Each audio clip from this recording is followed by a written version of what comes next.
how far have we really fallen that we're worried about a Michigan State team with a new head coach? That he might end up being a good coach. I can't think of his name right now. He just came from Colorado. Mel Tucker. Mel Tucker, that's right.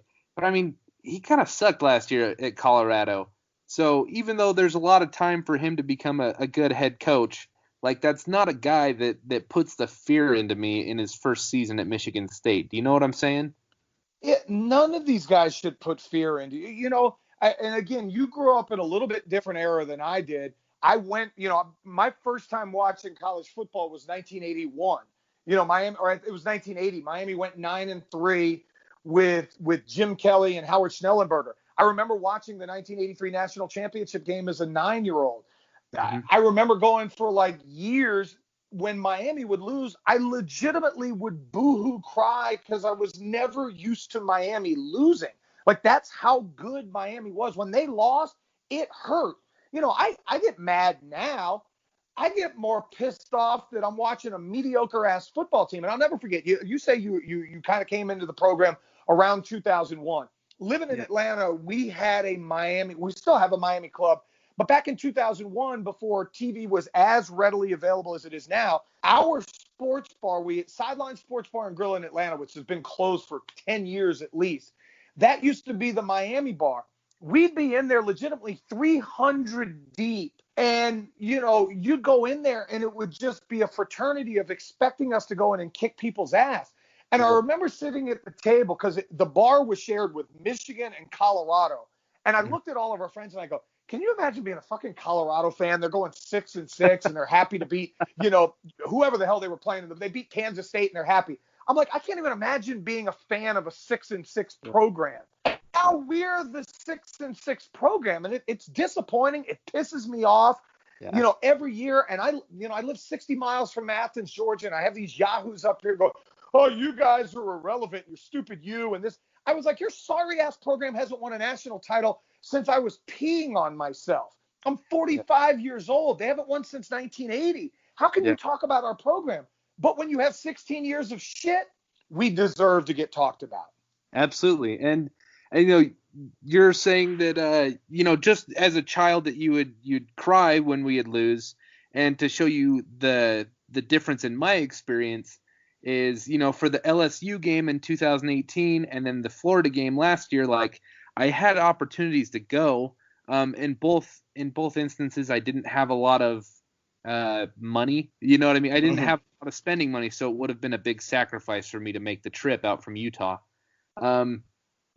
And dude, I've been conditioned to the point that if we're playing on primetime TV, if we're playing in a marquee game, like we get our faces beat in.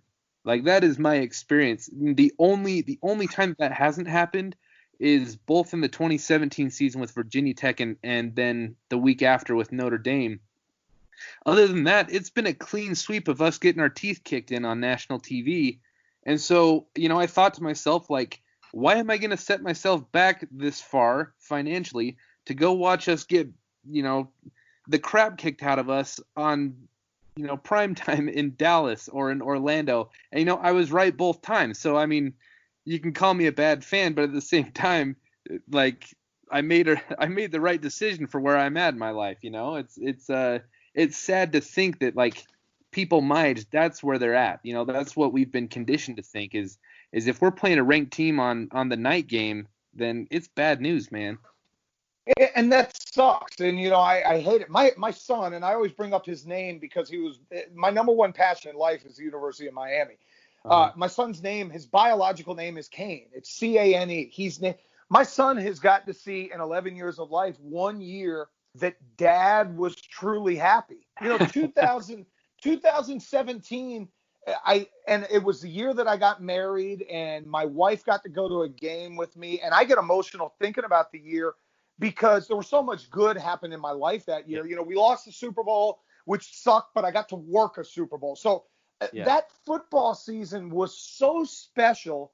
And, when they're sitting at 10-0, I'm pinching myself going, oh my God, Miami's back. We're the number 2 team in the nation. We got votes to be the number 1 team in the nation after we beat Virginia After a week after beating Notre Dame, we were getting votes as the number one team in the nation. And I'm not going to lie, there were 4 or 5 games that year. I flat out shed tears at the end because it had been 16 years of not being able to see that. And, having my wife and my kids sit there and watch the games with me, and always be like, why are you so emotional? Why does this mean so much? And I'm like, you have no idea what Miami did to save my life many times as a kid. I grew up in South Florida. There's a lot of bad things you can get into. I ran the streets, and, it wasn't always bad. But when Miami played, I stopped whatever I was doing to be at home. I always tell Joe Zagacki this story, and Joe's one of my good friends now in the radio business. Don Bailey Jr. the same way, and they're obviously the play-by-play and the color guys for the Canes. When I first met Joe, I was in awe, like, oh my God, this is Joe Zagacki. This is the guy that calls Miami games. The only place I could get reception when I lived in West Palm Beach from 610 WIOD was their home station at the time. I'd have to climb on the roof of my house. So imagine it's September, it's 98 degrees in Florida, and you're sitting on top of a shingle roof trying to listen to a transistor radio. That's where I go to listen to Miami. Sonny Hirsch was the play-by-play guy before that, and that's where I would go to watch Miami or listen to Miami games because they weren't on TV every week. We didn't have ESPN. You got the CBS game of the week. You probably saw Miami play 3 times. They just meant that much to me, and that's why it hurts me so bad right now to see the program where it's at. It hurts me so bad to badmouth the team because I love the kids. I don't know any of the kids personally. I love anybody that puts on that helmet. I love anybody that works for that university. And I want guys like you and guys like Marshall to be able to experience what old school Canes got to experience. I'm sure you could tell the passion with Dan Sileo right there. What the program means to him 35 years later. I've been blessed working in radio to meet a lot of my heroes. Warren Sapp, I don't call him a friend, but Warren Sapp would recognize me and give me a hug because he's been on my radio show 4 or 5 times.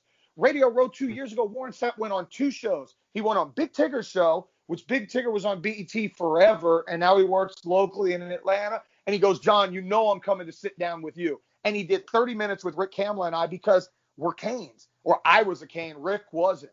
And that's the stuff I want you guys to get to experience, not the shit that you have to go through now. Yeah, man, it's tough because I remember being in middle school, so probably 12, 13, 14, and I would just sit at the computer all day and watch videos, old games and interviews and stuff, and man, I'd just like look up in the sky at night and wonder what it was like during those times. It sucks that I didn't really get to be a part of it. I kind of caught the residual, you know what I mean? Because in the NFL, guys like Ray Lewis and Ed Reed and Reggie Wayne and Andre Johnson and Edgerrin James and, Clinton Portis, Willis McGahee, Frank Gore, those guys were all still dominating, Jeremy Shockey. So I caught some of the residual. Like I think people my age can still understand the culture a little bit. Maybe it's not the same. But I feel like I get it, if that makes sense. But you're right, man. I'm a huge Utah Jazz fan. My family's had season tickets my whole life. I eat, breathe, and sleep Utah Jazz during the NBA season.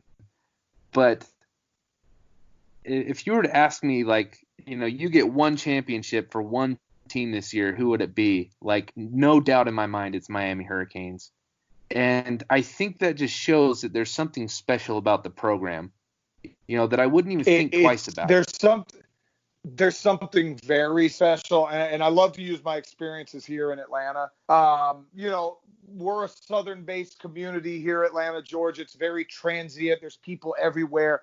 Rick Kamla, I love my former co-host. Me and him got along great. He was not a college football fan per se when we first started doing the radio show. And, he would always tell me, he was like, man, you just love Miami. And I said, trust me, every time we're out on radio remotes, watch Miami fans. They're going to show up to meet me. Not that I was anybody special. I'm just some dude on the radio who loves the U. And he would always tell us, Rick Camlin, born and raised in Minnesota, NBA TV, now living in Houston. Rick would always look at me and go, the cult. He called it the cult. He said the cult is real because anywhere we would go, guys would walk, they throw up the U. Guys would come to meet me decked out in Miami gear. That's what the program has always been about. I don't give a shit about Alabama and they put 100,000 people in the stands. People want to make attendance jokes. Kiss my ass. Go back and really watch Miami in the 80s and find out if we had great attendance. Because we didn't. We had great attendance when Penn State came to town or Oklahoma. When they played TCU and other candy-ass schools, nobody was at the fucking games. They weren't. The Orange Bowl was in Little Havana. People weren't going there on a Saturday to see us beat up Temple. It's the same thing now. The city's never changed. The difference was we won back then. And to go to your question about I want to see one more title in my life. Like I'm 45 years old. I've seen 5 of them. We should have won at least 3 more, maybe 4 more. I just want to see one more. I want to celebrate with my wife and kids. That's what I want to see. I love the Miami Heat. Fuck, I've seen 3 titles in there. Let the Miami Hurricanes win 1, and I'll be a happy man. I could go to my grave at that point. You're blessed, man. I'm being a Jazz fan and a Hurricanes fan since 2002. I mean, honestly, I was too young to watch the I've seen the 2001 championship game probably a dozen or 2 dozen times on the internet since. I didn't watch it live because I was only like 7 years old. So I haven't seen the Hurricanes or the Jazz win a national title or an NBA Finals. And man, there are very, very few things in life that I wouldn't give to at least see Miami win one. So you know what sucks for me? I'm not one of the guys. I know there's a lot of Miami fans out there. They're a Miami football fan and a Duke basketball fan. No. I love everything that wears that U. Mm-hmm. I love the Miami baseball program. Like, I'm a guy that game 1 when they're playing Charleston Southern, I'm streaming WVUM to listen to the game. I'm watching on ESPN3. My wife wants to fight me. Why the hell are you watching college baseball? Because it's Miami. We were supposed to win a fucking national title this year in baseball, but the damn coronavirus ripped that dream from us. I've always said I wanted to go to Omaha one time and go watch Miami play in the College World Series. I was going to go this year. I have plenty of time. Screw it. I was going to be in Nebraska for 4 or 5 days and watch us win a national title. That's all I want to see again. And I know fans out there are like, this guy's delusional and crazy. No, I'm just passionate. And I am crazy, but I'm crazy passionate about the team.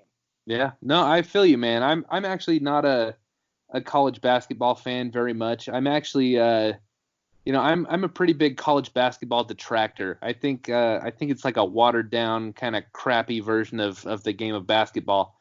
But the only time that I give a crap about college basketball is when Miami has like a solid team. I like the most I've ever been into college basketball was the Shane Larkin year that we won the ACC championship.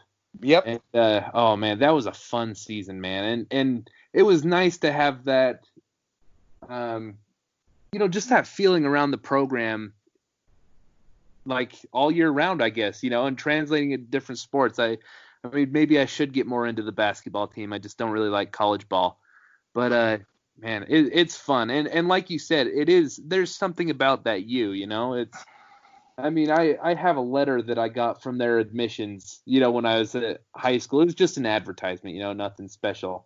But you better believe that it's in my nightstand, man. And I just pull it out and look at that envelope sometimes and just like daydream about just how much I love the program. It's hard to explain. It's hard to quantify.